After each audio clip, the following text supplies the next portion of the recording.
What's going on, people? So not too long ago, I think it was maybe last week, I was knocking out a handful of these little follow-ups for running performance or whatever for a few reviews that I had done, right?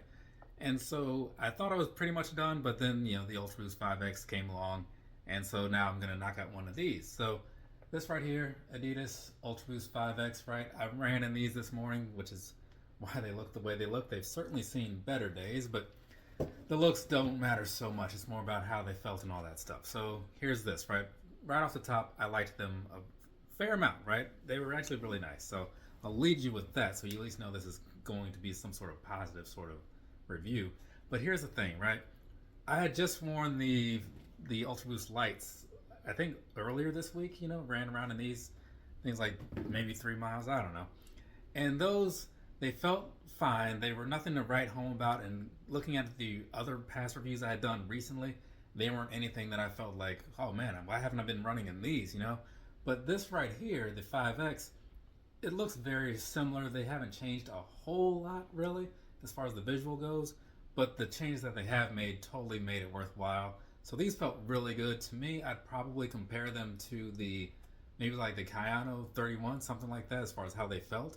But to me, they felt better because while the midsole was pretty much the same, at least to me, right?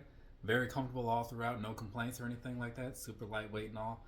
It was the upper that gave them the edge because they hug your feet in the right ways, but they're also like a little bit loose where they kind of need to be, like in the top and all that stuff.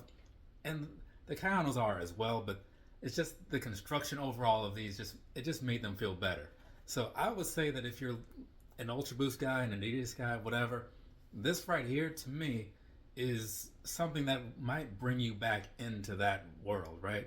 Because for a long while, I was a big Ultraboost running guy, right? From the 1 through the 19. The 20 wasn't so bad. I just didn't really care for something about it. But either way, for a while I was really into those. They weren't bad after that, but they just didn't really hold my attention, and that's kind of where the Kayano started to kind of take over for me. But wearing this, even just walking around in it, it kind of has a similar vibe to like the Ultraboost 19, right? So even if you're not going to be if you're not going to be running in them, they still have like solid feels and all that stuff just for the walking. But the running is kind of where they shine, at least in my opinion. So I would say it's worth considering. Not at full price. You know how the whole Ultraboost thing works. They come out, they're super expensive. Eventually there's a better color selection and way better prices. So wait for that. In the meantime, watch some other reviews or something and get your mind right. From me to you, have a nice rest of your day or rest of your night, whatever it is, wherever you are. That's it for me, people.